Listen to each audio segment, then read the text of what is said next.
Good evening, everyone, and welcome to our first webinar for the Active Girls Committee. We're excited this week to be celebrating Women and Girls in Sport Week. And first of all, I'd just like to introduce a few of us who we've got here tonight. I'm Sarah Fraser, Lead Active Schools Coordinator, and part of my role is to support the Active Girls Committee. We've also got Amy Beattie here from the Active Schools team, who also supports the group. Amy Work and Rebecca Singer, who co-chair the committee, and Molly Evans, who's one of our school reps. I'd also like to give a warm welcome to Judy Murray and Louise Christie, who are kindly joining us this evening. We'll come to them both shortly for a Q&A session.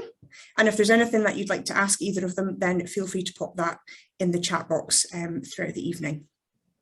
Before we begin, we'll just go through some housekeeping. We just ask that everyone keeps their microphone on mute throughout the session. And as I mentioned in the email communication, we will be recording the session tonight. So if you don't wish to be on in the recording, please just keep your camera off throughout. I hope everyone enjoys tonight, and I'm going to pass over to Amy and Rebecca.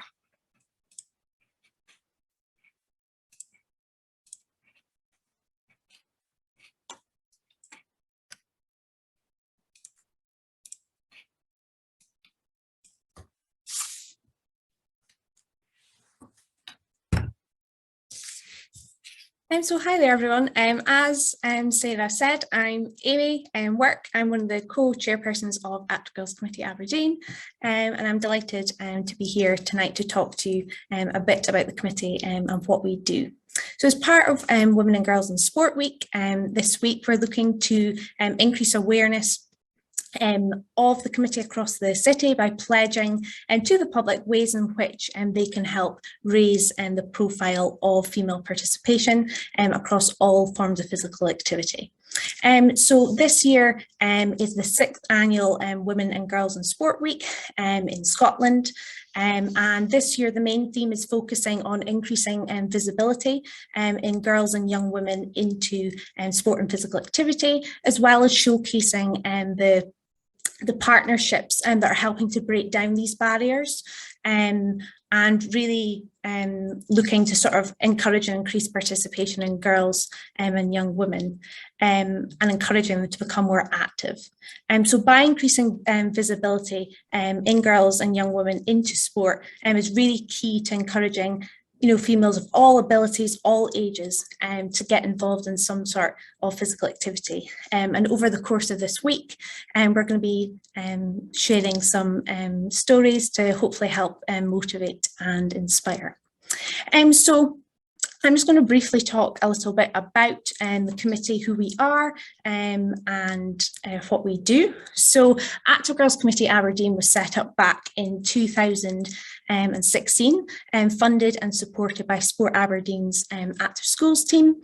So we consist of a group of young women from various academies across the city. So the girls are really our sort of eyes and ears, if you like. So they're the primary point of contact within each of the schools, and they experience firsthand the barriers that many girls face that prevent them from participating. So they have that sort of knowledge and understanding to be able to give their opinions on these matters.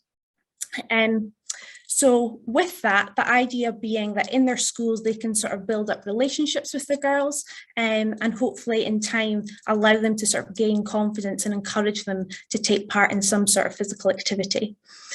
So therefore, our main aim has always been to encourage and increase participation within girls and young women into sport and physical activity. And additionally, we look to sort of support, guide and motivate girls into a healthy and active lifestyle and educating them on the importance of this.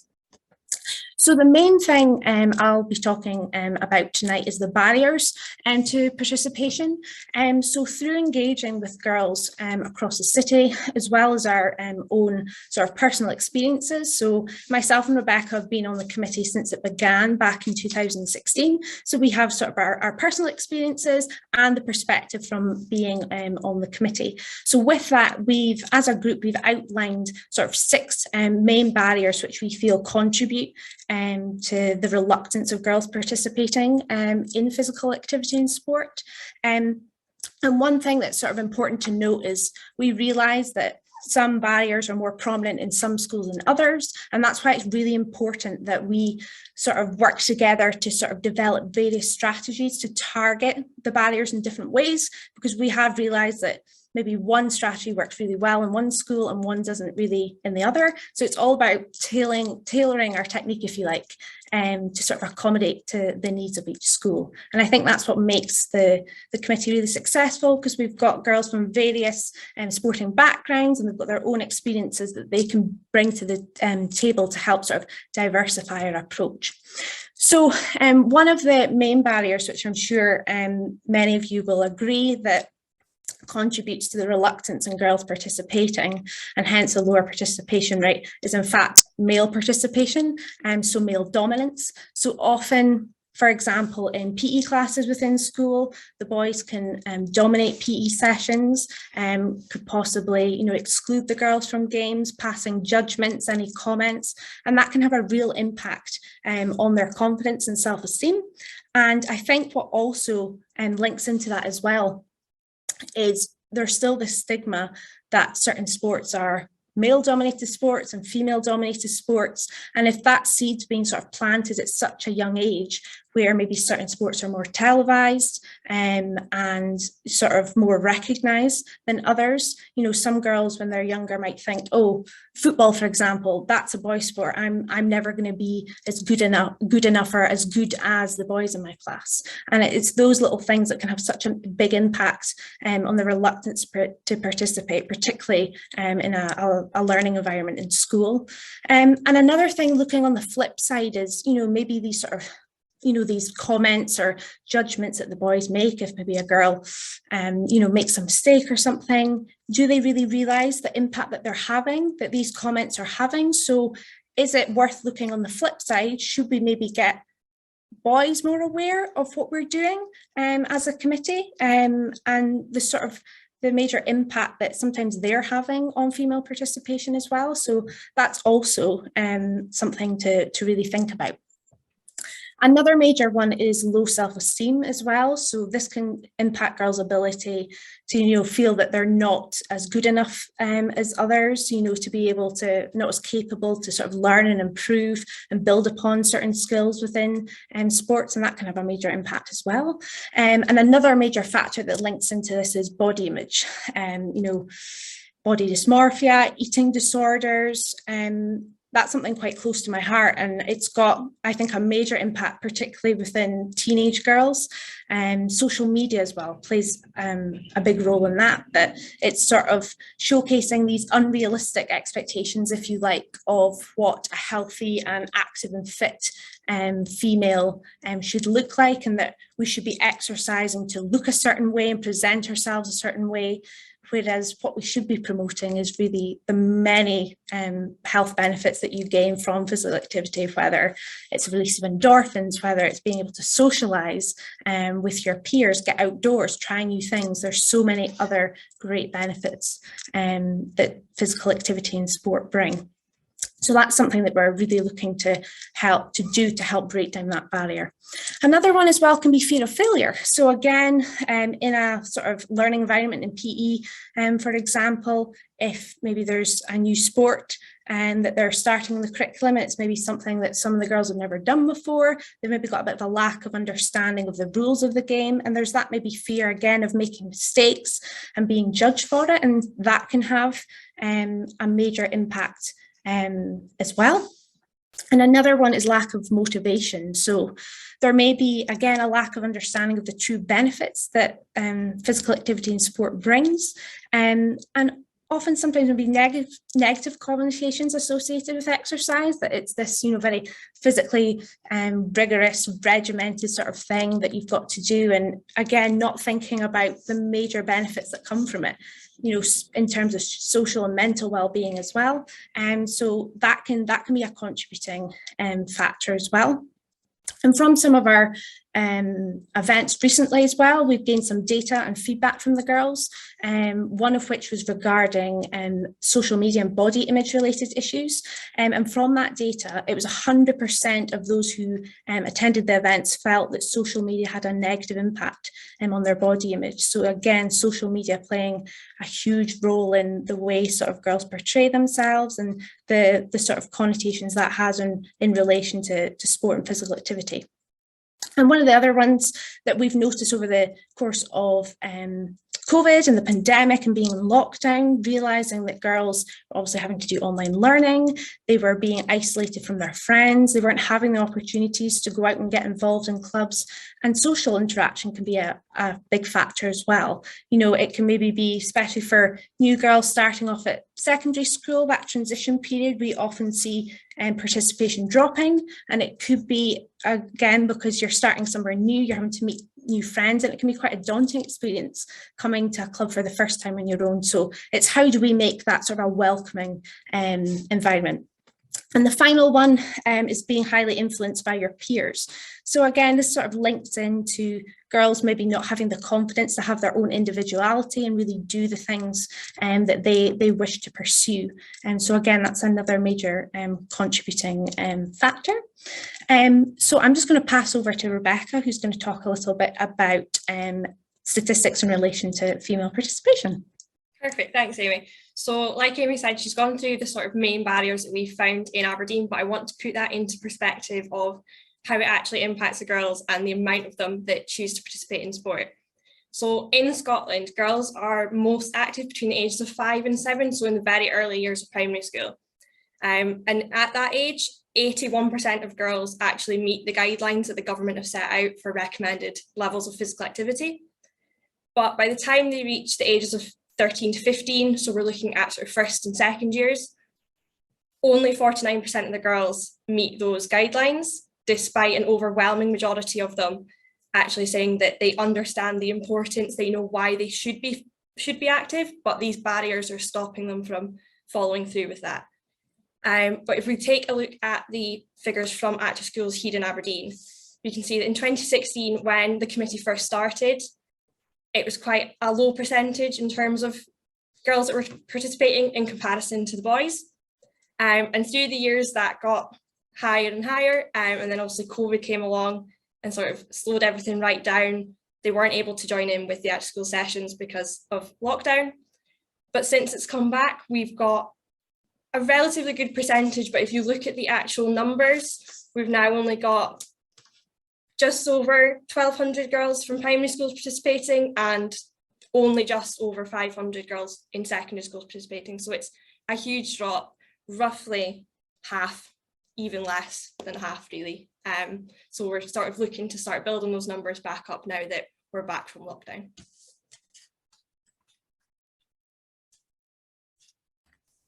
Okay, I'm just going to talk a little bit about our journey from when we started up until the pandemic.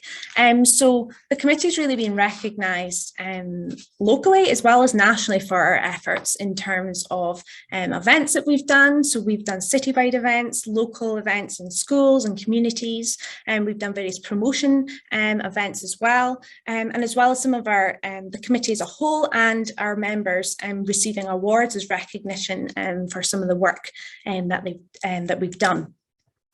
So one of our first major events we did back in 2017, I think, was our major sort of launch for the committee. And here we did, quite similar to what we're doing tonight, we did a presentation explaining a little bit about sort of our new campaign, who we are, what we were looking to achieve in the sort of the next upcoming academic years, and really again pledging to the public to support us in any way that they could to help and encourage increased participation.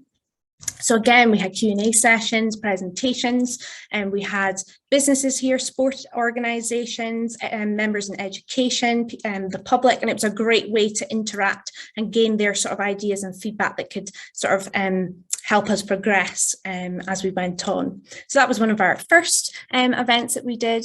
And I myself, as chairperson back in 2019, got invited to be a guest speaker at the International Women's Day conference at Aberdeen University.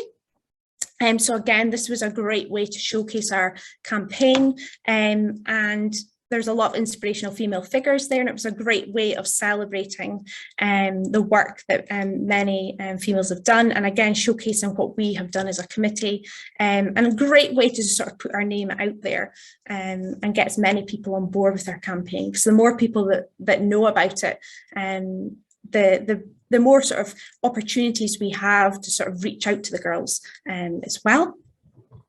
And one, obviously the main thing is the girls themselves, so all the sporting events that we've done. So one that we've held annually, our first one we did back in 2017, was sort of an annual Active Girls Committee Active Girls Day that we held at the Aberdeen Sports Village. So here we had over 300 girls attending from various schools across the city, and we had a variety of different sports and taster sessions going on. We had also presentations where we had sort of focus groups. Again, the real important part is getting the girls' feedback about the barriers. That's how we figure these things out, and that's how we sort of put together our strategies and our goals and our aims, is hearing from the girls. And it was a great opportunity to sort of put our word out to them, because they're the people we want to attract, and again gaining feedback on their opinions regarding the barriers and the ways they thought we could help sort of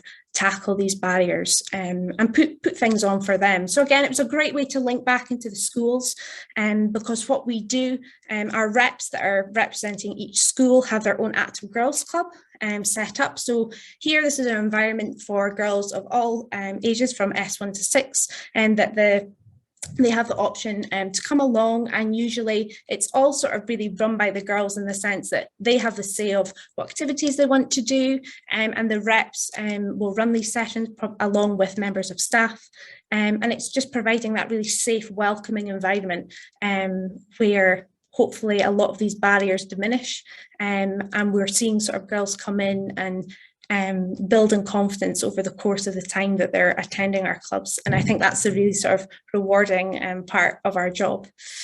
So yes, as I said, we've done a lot of citywide events, local events, and we've also attended events, do presentations for funding as well. That's obviously a huge part of what we do in order to organise events and promotional things like tonight. So I'll pass over to Rebecca, who'll talk a little bit about what we've done during our sort of pandemic journey. Yeah, so obviously we did all of these amazing events and got loads of girls into clubs in school and out to the sports village and beach leisure centre, and then COVID came along and sort of put a stop to all of those in-person activities. So we had to get creative, find ways to keep in touch with not just the girls in Aberdeen, but with the committee and with each other. So we started hosting our monthly meetings online with a variety of different topics. I think the image we've got here is for International Women's Day. We had a meeting for, and a lot of the meetings were sort of discussing how we can keep in touch with the girls, how we can keep motivating them to be active throughout lockdown. One of the big things we did was for Active Girls Day and Women and Girls in Sport Week in 2020.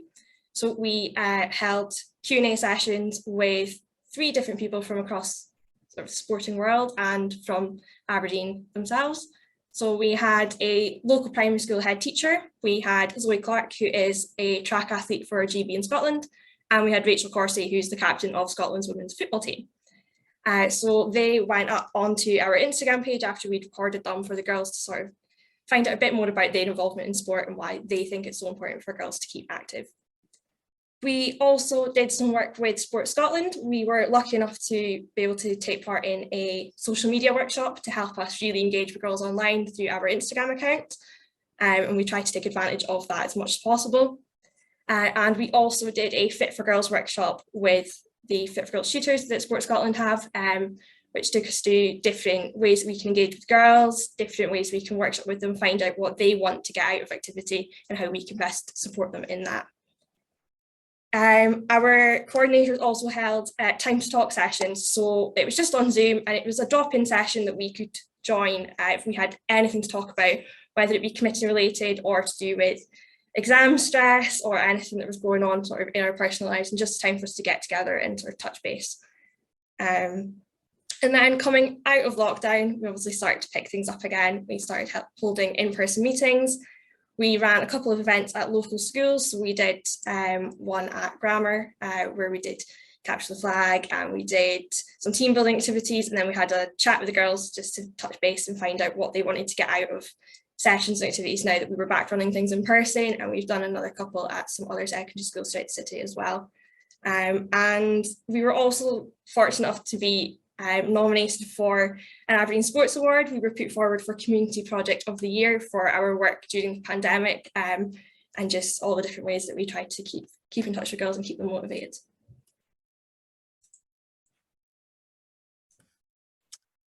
So basically from recent discussion in our meetings over the course of the last couple of weeks, we've kind of put together our sort of aims and objectives for the next academic year. So our main aim for this academic year is to ensure girls and young women have opportunities to improve physical health and mental well-being. And so from that, we want to sort of figure out, so where's our sort of action plan, if you like, our strategy to achieve that goal. So obviously we're wanting girls and young women to become more active, get involved in any form of physical activity. And that's one thing we like to sort of highlight, is we don't necessarily just mean sport, we just mean being active. Whether I myself, I like going running, I like doing circuit training, HIIT training. That's more my kind of thing rather than a specific sport. So there's sometimes this idea that you've got to, sort of compete or get involved in some sort of sport, whereas we're just wanting people to get active and sort of really understand the benefits of physical activity. So from this, we're obviously wanting to increase the number of girls attending our active girls clubs. Again, the more girls we're getting involved, the better. It's a great way of us communicating with them and building those relationships, as I was saying earlier, to help increase confidence. So in order to do that, one thing that we really want to do is put our representatives through sort of leadership training, so that they've got the opportunity to sort of learn and build skills that would help them, not only just with coaching and the roles and the responsibilities of the committee, but just for their life as well. So that's sort of our main action plan for the year. So after all this information we've provided you tonight, I hope that's given a good insight into what we do as a committee and sort of the work that we're really putting in to try and reduce these barriers. So we're asking those who are here tonight if you would be able to take a couple of moments, either just now or in the next couple of days, to think about some of the ways that you could support the committee in order to increase female participation or to help reduce these barriers that we've discussed tonight. So the survey should be just in the chat just now, and we also have the QR code that is on the presentation just now that you can also scan. So if you would be able to do this now or in the next couple of minutes, then we would really appreciate it. So just some sort of ideas and examples, just to give you some inspiration for filling that in. Could it be you're acting as sort of role models or mentors, so possibly coming into the schools and helping mentoring our reps as well, sharing your knowledge and expertise, so that they can help build their skills and sort of the roles and responsibilities that they are undergoing as an Active Girls Committee rep.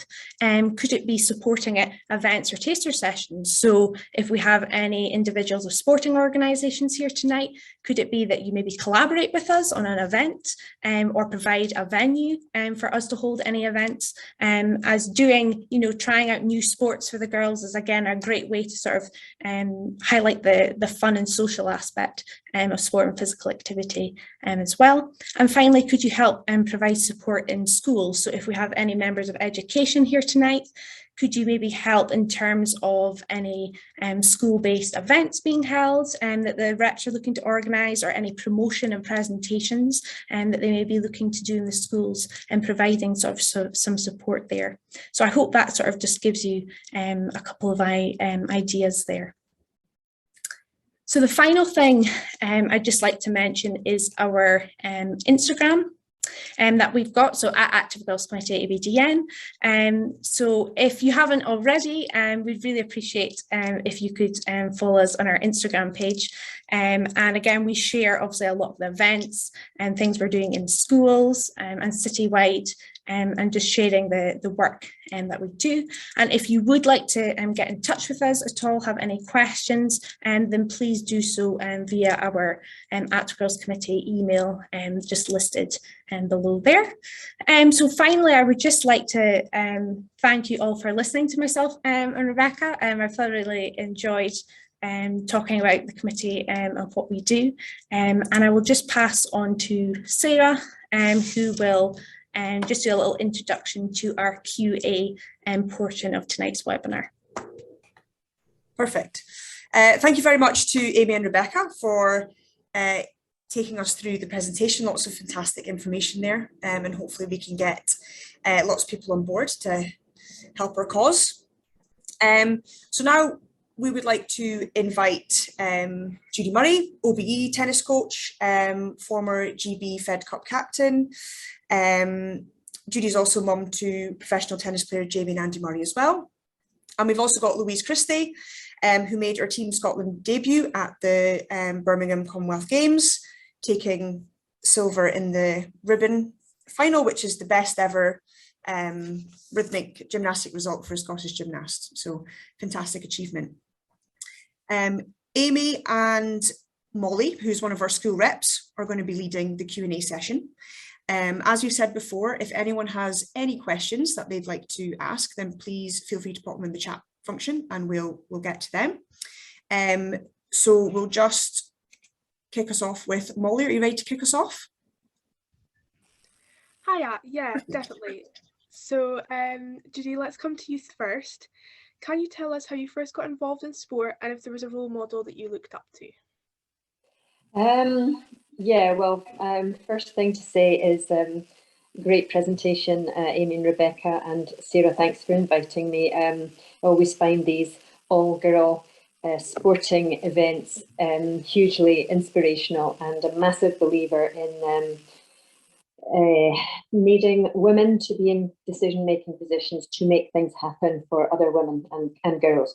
So how did I get into well, my parents were both very sporty. My dad and my mum both played county level tennis and badminton. I mean, back in the day, you played tennis in the summer and you played something else in the winter. And those were the two sports really that I did the most of. I played pretty much every team sport that I could when at school. Yeah, tennis wise, it was my parents who got me into that at the local club when I was about 10, because when I was young, you played with wooden rackets and a full-size court and a full-size tennis ball. And so you really had to be about 10 or 11 before you were strong enough to be able to play. And there was no such thing as tennis coaches in those days. So my parents kind of showed me how to play, and then I got quite good at it just by playing with the older kids at the club and then the adults at the club. But sport is a big part of my life because of my parents and also because of my grandparents. Not that I played sport with my grandparents, but my dad was the goalie for my grandpa was the goalie for Berwick Rangers, who played cricket for Northumberland. My granny was a PE teacher. So I think, sport does come through families, and the love of it is passed on through generations. That's how I got into sport. Yeah, I'm very, very ancient now, and I still love sport, pretty much all sports. And I just started playing golf about 7 months ago. So I've become a little bit of a golf geek in a very short space of time. Role models when I was growing up, on the tennis side, Billie Jean King, who I think probably most of you are too young to maybe know who she is, but she's about 78 now, and she's a real trailblazer, as well as being a #1 player in the world in her day. She's American. She was the one who created a breakaway group from the tennis tour 50 years ago, when the men were getting 90% of the gate money and the women were getting 10%. And she and some of the other ladies reckoned that their brand of tennis was perfectly good enough to attract its own audience. And they went out on a limb and set up what is now the WTA Tour, the women's tour, and it is the most successful women's sport out there because of what she did. And she still continues to campaign for equality in pretty much everything. She really uses her voice. She once said to me, if you don't make a noise, nobody will hear you. And she was actually one of the people who encouraged me to use my voice and try and stand up for women's rights within sport and trying to create a more level playing field, I suppose. And I've worked hard at that for many years and still trying, and we're in quite a good place now, but we've still got some distance to go, so we have to keep our foot on the gas. So I love everything that you're doing, ladies. Thank you, Judy. I think that's a really valid point as well, the recognition of female sport. Obviously, like you were saying, years ago, it was very much male sports that were being recognised and televised more than female sports. And it's really important that in social media and television and that's being portrayed and being put out there, because I think that helps girls get inspired if they're watching it on TV or they're seeing it on social media. So as much as social media has some disadvantages, you know, it's got major advantages in terms of that as well, in promoting female sports and athletes as well. Yes, absolutely. The visibility of women's sport is absolutely crucial.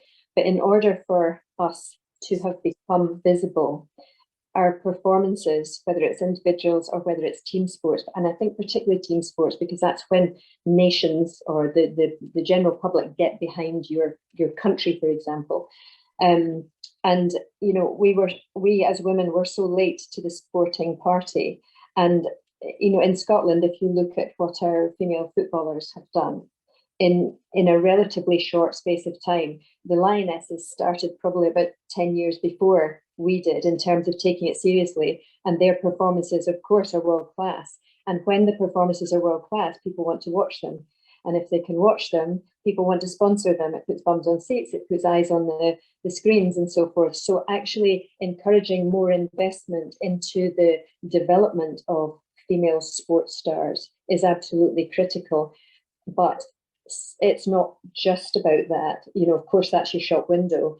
But for young girls to get started, which is a lot of what you were talking about in your presentation, we need the role models at grassroots. We need the teachers, we need the first coaches, we need the people who run the clubs, because you know, you need a welcoming environment that's safe and fun and sociable, but that can teach you and create the competition and the training opportunities before you can move on to something else. So we need female role models at every step of the way, because I will always believe that women understand how girls tick because they were once girls, and therefore they are in the best possible position to create the right environment for girls to thrive in sport.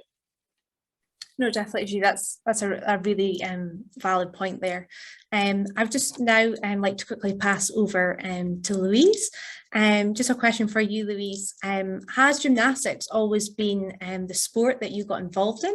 And how did you get involved in gymnastics? And was there someone who inspired you initially to get involved in that sport?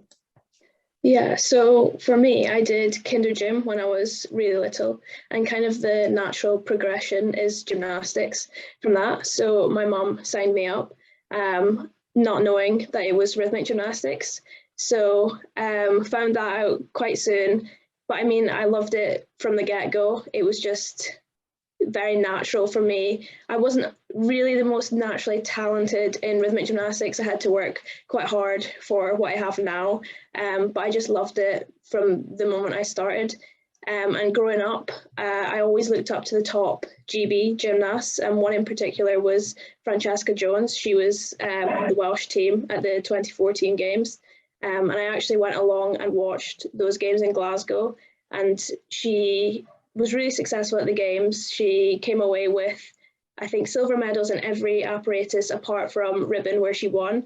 and watching her win and stand on the podium really inspired me to push towards the games as my goal. So that's kind of how I got into the sport. And when I was younger, I did do other sports. Me and my brother were always very active, and our parents got us involved in a lot of different things. But gymnastics was just like everything to me. And I think everyone knew in the other sports that I took part in when I was younger, they knew if I had the choice, I would choose gymnastics. And it is obviously quite an early specialization sport as well. So for me, it was just like the natural thing to do was to focus on that. And yeah, it definitely was the right decision for me because of the success I've had now.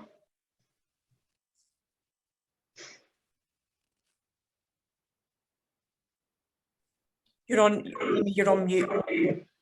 Sorry.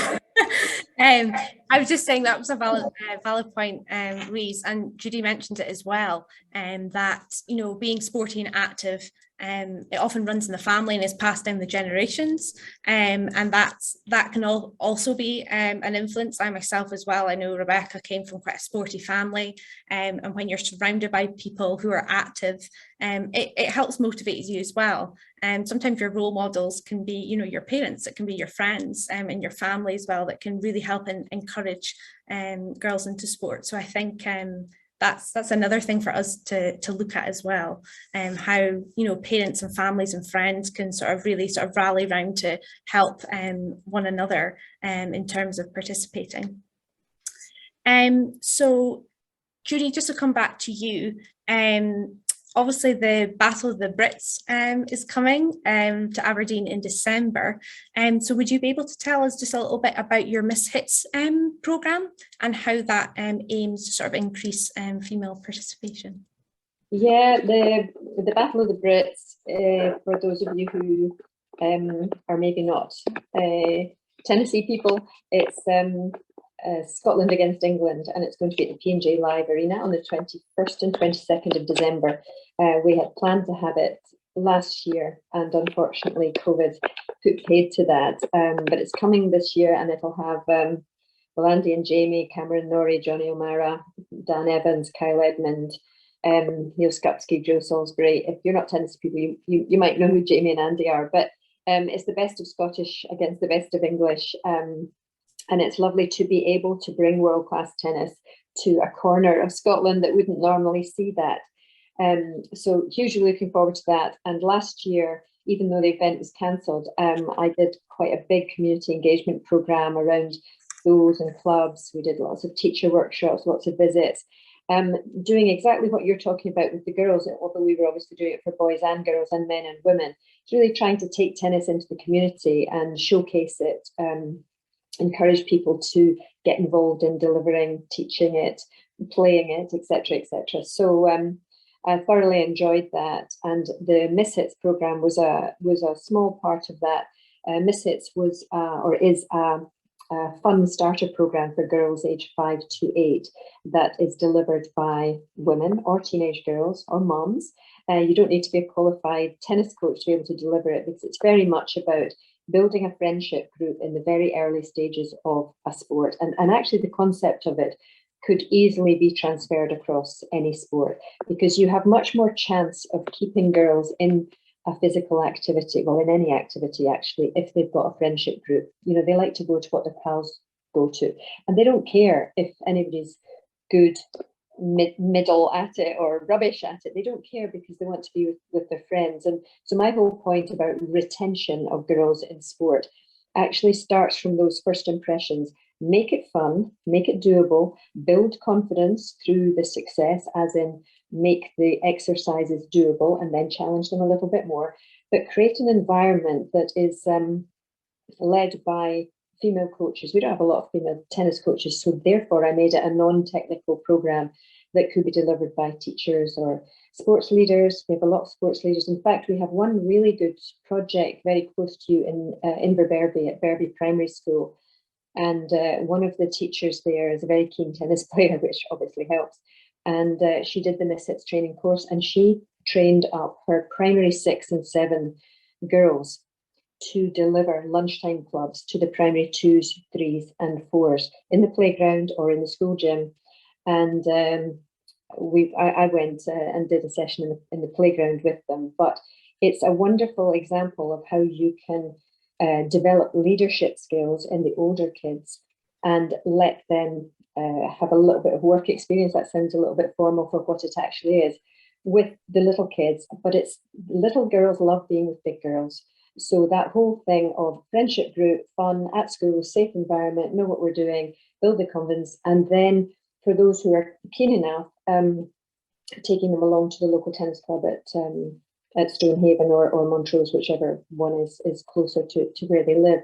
And that's something I'm really keen to explore more. And actually listening to your presentation, it occurred to me that that is perhaps something that we could do with your Active Girls program, whether it's sport leaders or whether it's teenage girls in tennis clubs who would like to learn how to deliver in a very gentle, simple, fun way. Nobody's judging you, nobody's testing you.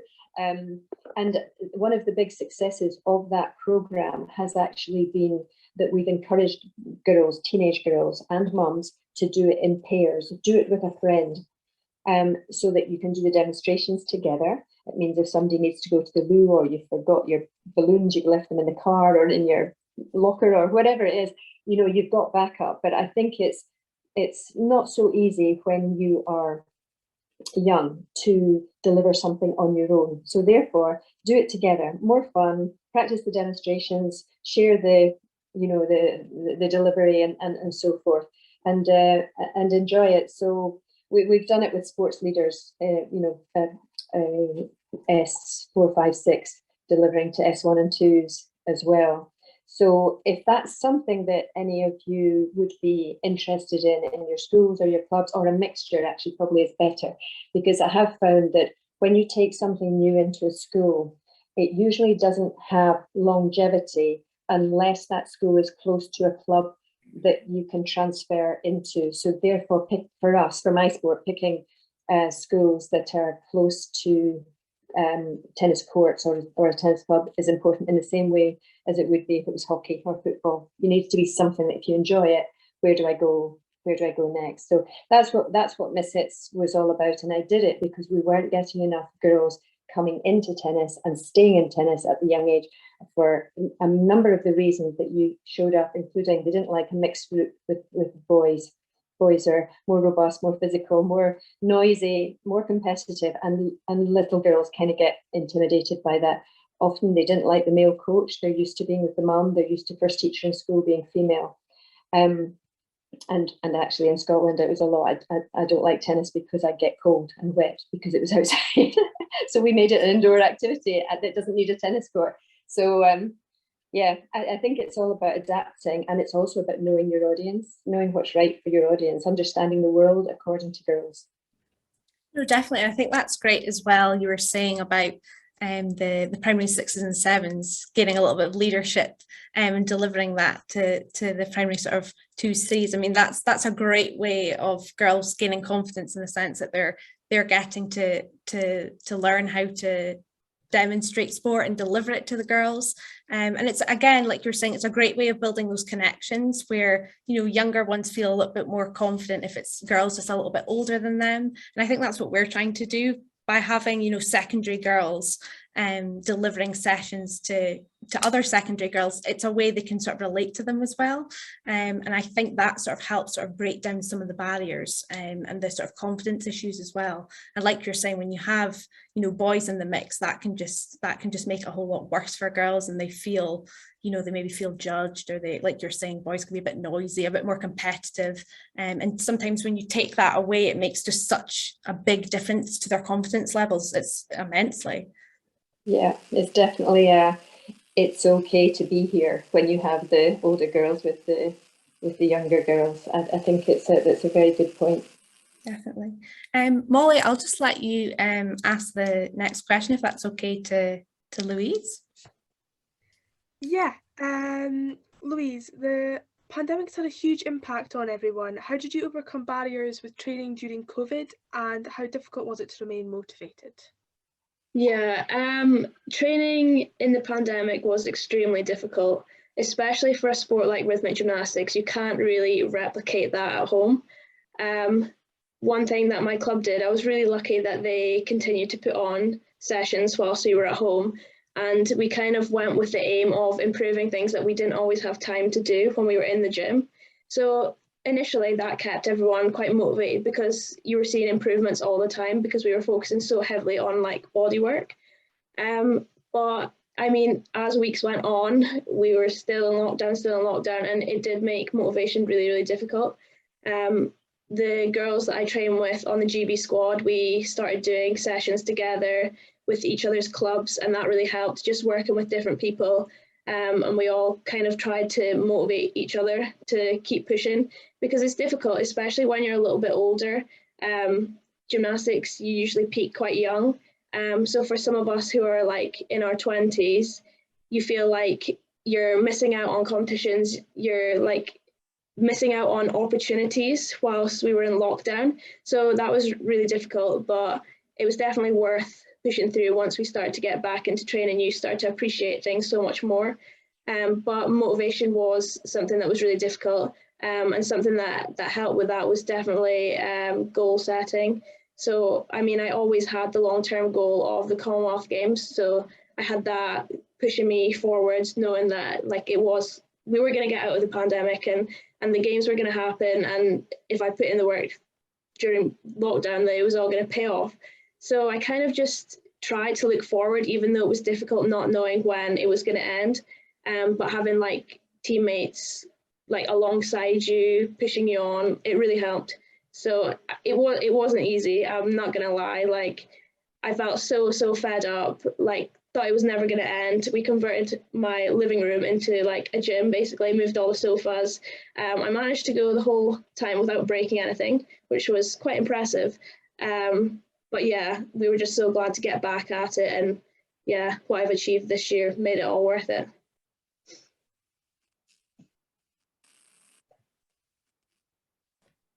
Yeah, Louise, I definitely think, like you were saying, setting yourself goals and knowing that lockdown was going to come to end and it wasn't going to last forever. I think that probably applied to a lot of people, not just in a competitive sense, but just knowing that keeping fit and active was a way of sort of to managing to sort of just keep going through lockdown, and just a way to sort of take your mind off that as well, having sort of physical activity to sort of focus on. I think for a lot of people, I know myself, I was the same.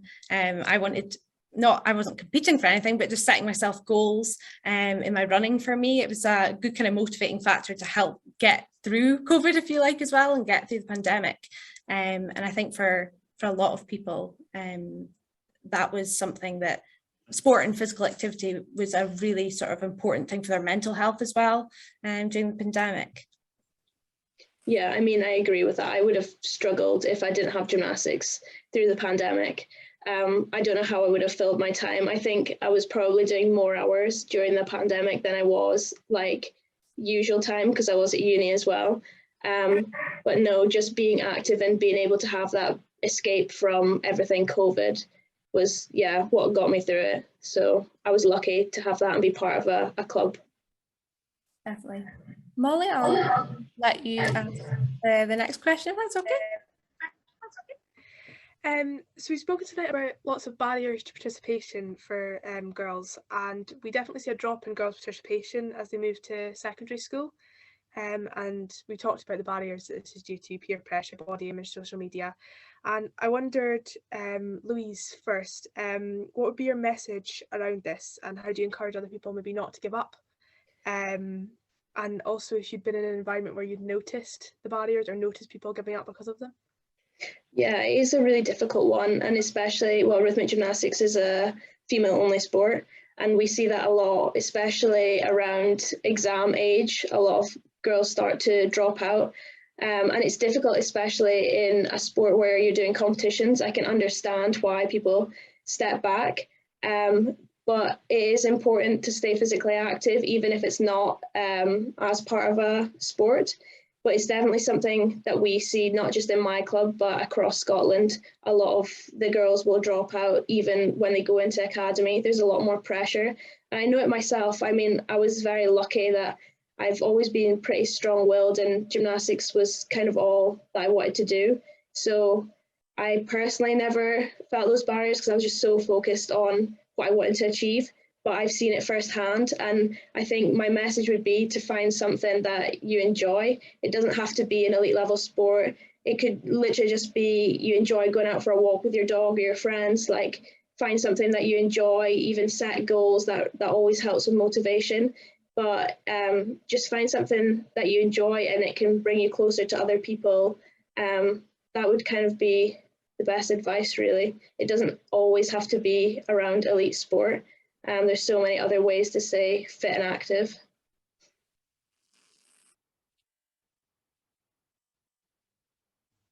That's excellent, Louise. Really good messages. I was wondering, Judy, as well, if you had any thoughts on this. I'll just repeat the question. About the participation barriers, what would your message be around this, and how would you encourage others not to give up? And if you'd ever noticed, people... Yeah, I agree with Louise about the importance of finding something that you enjoy doing, and also believe it's really important, especially for girls, to find someone or a group that you enjoy doing it with. So even if that is something like dancing in your kitchen to your favorite music, it's always, fun, friends and fitness are the three things that get girls into physical activity, whatever that might be. And they're also the three things that can keep them in or send them out. If the fun goes or the friends go, it's no longer enjoyable. They're going to stop. So I'm a huge believer in the importance of social and recreational sport or physical activity. And I think there are many things now that, sport is competing with so many other things for people's choice of what they do with their leisure time. So, whoever is organising sport, whether that's in clubs, schools, sports centres, we need to work harder than we've ever worked before to be attractive and to retain girls especially. And it's another reason why I'm such a huge believer in the importance of having more women in the sporting workforce, because we understand the world according to girls, as I said before. So I also think, team activity is really important, but recreational team activity doesn't always have to be about performers. I certainly find in my sport the move is far too quick towards trying to identify people who can perform and then forgetting about the others who just like to play it for fun. And then when there isn't activity, of course you're going to drop out and find something else.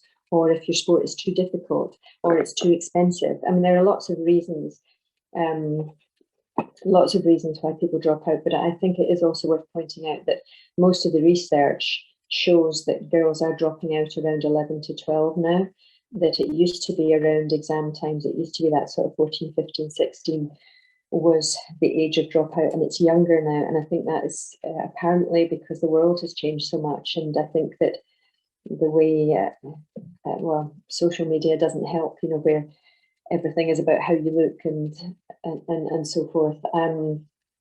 So I think that we have to look very carefully at the environment that we create around our sports to ensure it's as inviting, attractive, fun, stimulating, and that it's run by inspirational people who understand the world according to girls.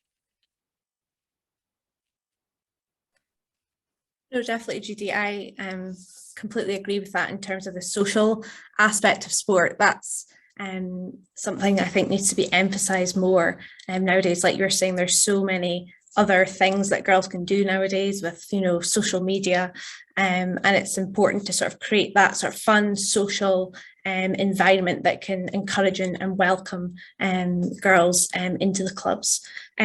So just for a final question to both of you, Judy, I'll just start with you since you're unmuted just now. Obviously the aim of this evening has been to pledge to encourage people in ways in which they can support the committee, whether that's volunteering some of their time or helping in our campaign to get girls more active. So I just wanted to ask, do you have any sort of inspirational words of wisdom in relation to why you think it's really important that we look to increase female participation? Well, I think I've always I've always loved sport and I've always loved exercising, and it's been a way of life for me because of my parents, and of course sport has become a career for me, or coaching sport certainly has become a career for me, and in lots of ways I feel like my life got saturated with tennis, and I actually haven't played it for about 11 years as in competitively, although I'm surrounded by it kind of daily. But I think that it's even more important coming out of the pandemic for not just our physical well-being, but also for our emotional well-being, that we enjoy fresh air and exercise, that we find something that we like doing, whether that's as simple as, as Louise said, going for a walk, or putting some music on, but making sure that, because for our long-term health, I suppose, as well, it's really important that we keep everything moving.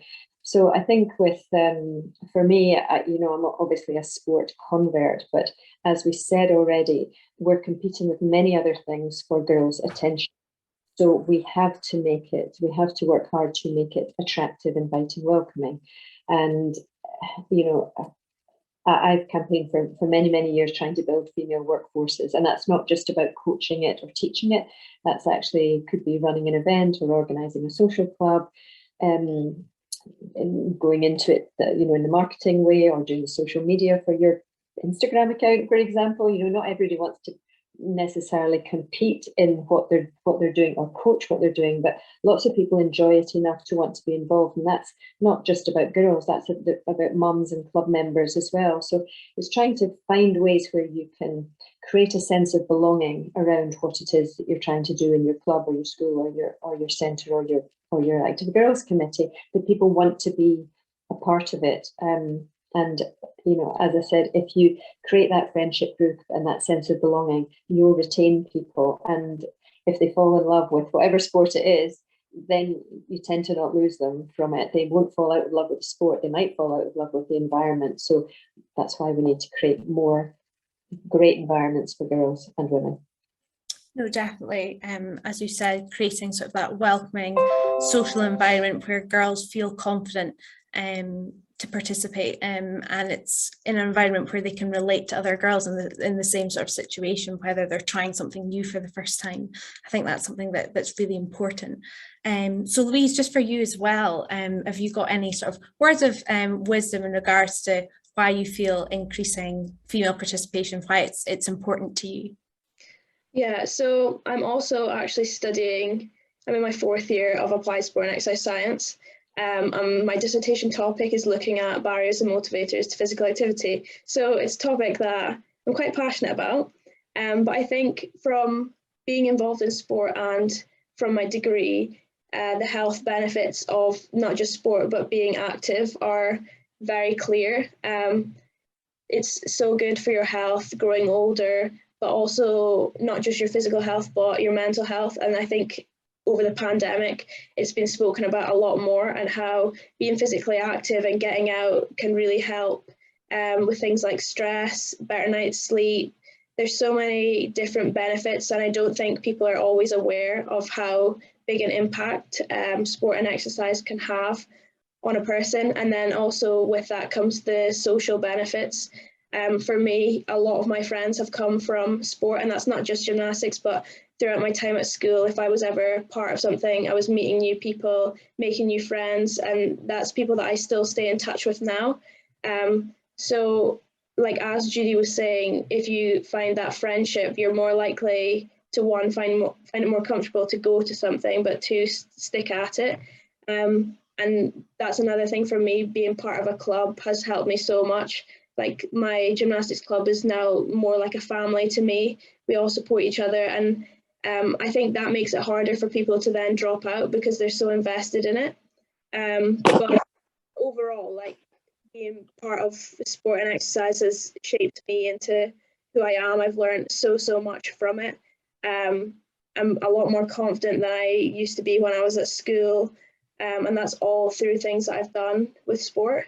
So yeah, I think it's just all has to be based around enjoyment, and once you take that first step, it becomes so much easier to stay involved.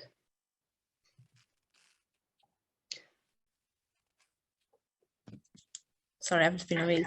Sorry, like you were saying, the social aspect, you through sport, you can make friendships for life, and like you're saying, the club being like a family. I think that's the kind of environment you want sports clubs and organizations to be. You want everyone to get along with everyone. You want girls to feel welcomed, to feel confident within that environment. And the social aspect of sport and physical activity is such a key part of getting girls involved. So we just have one final question that I've just seen pop being put into the chat. And so this is for Louise or Judy. So the question is, what are your opinions and experiences in regards to male versus female coaches for girls? Who would you like to answer that? whoever has something comes to mind first. Louise, I'll have a little go at it, and then you jump in. Okay. I think that in my sport, we are probably about 80% male coaches to 20% female coaches. And when you get to the very top of the game, the women's tour is dominated by male coaches. You'll hardly find any female coaches, and of course you won't find very many female coaches, maybe the occasional wife or mum on the men's tour, but hardly any. So the girls are different from boys. We need to know how to communicate to girls. We need to know the right kind of content. We need to know how their bodies change physically and how they change emotionally, particularly during the high school years. We need to understand that. And I would say that when I'm talking about the need for more women in the workforce, I mean across all areas of the workforce, so it is more representative of society. But I think that what we need to do in sports where it's difficult to find female coaches, or where they are very much in a minority, which is probably most sports, to be fair, we need to work hard with the male coaches to help them to understand the world according to girls. I mean, very simple things like, girls tend to need more praise and encouragement. They tend to like their feedback or communication to be delivered close to them, not shouted across the court or across the pitch for everybody else to hear, for example.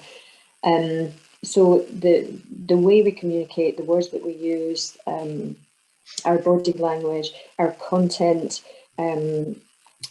all of these things need to be understood in terms of the stage of development and the personality, of course, of the girls that you're working with. And I've always said that if you want to have any chance to influence a change in behaviour or an improvement in performance, you need to have your players, whether our athletes, whether they are whatever level they're at, whether they're boys or girls, they need to feel good about themselves. And in general, girls' confidence tends to be knocked much more easily with a wrong word than boys does. And I think that's where, in our sport, I've created quite a few workshops for coaches, not specifically for male coaches, but just for coaches in general, but to explain how to work more effectively with women and girls. And I think that's the way to do it. I mean, there are loads of great male coaches out there, of course there are. But if we can help them to understand our world better, then we have a chance for it to be more effective. No, definitely. I agree with that it's important to ensure that coaches know the right way, if you like, to communicate with the girls, and that's the right way that they can build the relationships with them. And I think if they've built that relationship with their coaches and the people they look up to within their sport, again, as you were saying, it's a great way for them to increase their confidence. Definitely. And so Louise, just to finally pass over to you, have you got any experiences or opinions just regarding the differences between male and female coaches, obviously for you within gymnastics? Yeah, so I agree with everything that's been said. For me, it's a little bit flipped because rhythmic gymnastics is a female sport. So literally all of the coaches that you'll come across are female. It's very, very rare that you would come across a male. The only thing that we would have really in our sport would be like judges. You occasionally have a male judge, So for me, the only time that I'm really in contact with male coaches is things like strength and conditioning. And it is true, like, they are very different coaching wise in comparison to females. They just have a different way about them. And I think it is important for them to understand that girls are maybe a little bit, I don't want to use the word sensitive, but it kind of is that way, how we take on feedback. And I think from personal experience, girls will remember everything that's been said, whereas boys find it a lot easier just to brush things off. They maybe don't look at every single detail.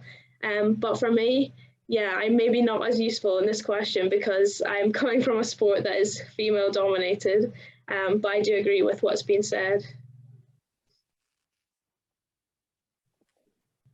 I know, definitely. I think, as you were saying, it can be slightly, and as Judy was saying, it can be slightly different the way girls maybe react to sort of comments. Yeah, like you're saying, not the word sensitive, but yeah, you can sort of understand that, you know, as Judy was saying as well, girls are going through puberty and, you know, physically they're changing, they're having to deal with sort of new things as they're going through that period, and that in itself can have an impact in their performance and maybe the way they sort of evaluate the sort of comments and feedback that they're getting from coaches as well. So I think it's important that coaches sort of take that into consideration as well, and thinking from sort of that perspective.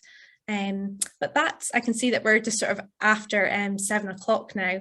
So first I just want to thank you, Judy and Louise, for coming tonight. We really appreciate you taking some time to come to our webinar and answering some of our questions, and just to thank you to everyone who's attended tonight. I hope that this has given a real insight into what we as a committee are looking to do in our campaign, and hopefully some of you will be willing to provide some support in any way you can to help sort of raise the profile of the committee and increasing female participation. So I'll just quickly hand over to Sarah just to finally conclude our webinar for this evening.